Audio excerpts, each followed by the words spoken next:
estradas é que non é só personalizadas, non é só ese problema. É un problema de seguridade. En moitos casos é un problema de seguridade. O tema dos stós non vale dicir algún stó caería ou está doblado. Non, eso nada, non vale eso, Un stó ten que estar no seu sitio e non pode haber bifurcacións de pistas asfaltadas ou dunha pista con a estrada que esteña sin un stó. Non pode ser, porque se altera completamente o que é a regla das prioridades. Non pode ser que un veña de Castro cara a Rábade e se lle sai alguén pola dereita, por unha pista da dereita asfaltada, se dé unha leche encima sin a culpa del que ven por esa estrada, que non pode ser. Ese é un tema de seguridade e non hai disculpa ninguna que se poida poñer para non evitalo. O señor alcalde é prioritario facer un bon circuito de karting para que ali vayan cos seus xuguetes e correr.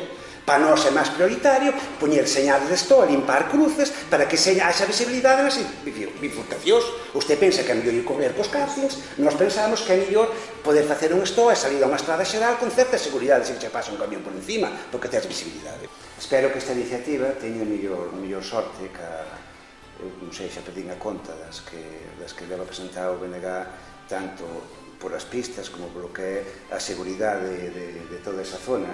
Eu lembro así no ano 2015, dous plenos polo menos, trouxerase unha proposta para sanalizar o triángulo que forman as pistas ao redor da iglesia de Cela, que non hai absolutamente ningún sinal, como dicías, trouxerase outra para amañar o camiño da Baixo, lá na Trabanca, o camiño das Caldas, trouxerase outra para amañar a pista que vai desde o polígono industrial ali a Santa María, agora botaron de terra, pero sigue sin asfaltar, trouxerase outra para instar ao Ministerio a arreglar a antiga Nacional 6 desde a nova Nacional 6 a Pontevella. É dicir, que foron unha batería de propostas que desde o ano 2015 viñeron vindo a pleno e que nunca contaron co beneplácito, neste caso, do señor alcalde. Os simples sinais non chegan, habría que ir a unha reforma máis integral desas pistas que ten o Concello desta, insisto, de outras moitas que ten o Concello, unha reforma máis integral cambiando o firme,